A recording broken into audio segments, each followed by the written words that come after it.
Un premio sulla legalità alla memoria di Dino Grammatico, grande figura umana, sociale e politica del XX secolo siciliano.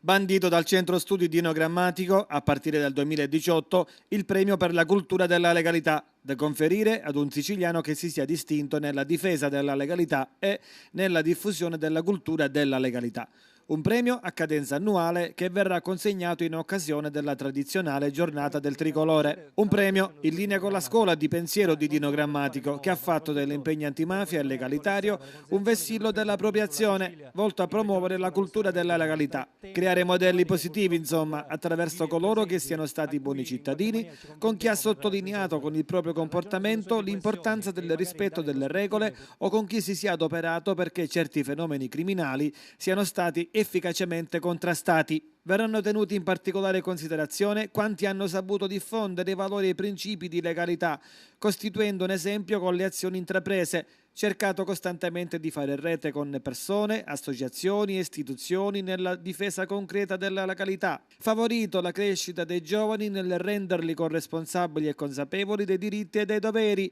subito in prima persona minacce e tentativi di intimidazione per le loro iniziative,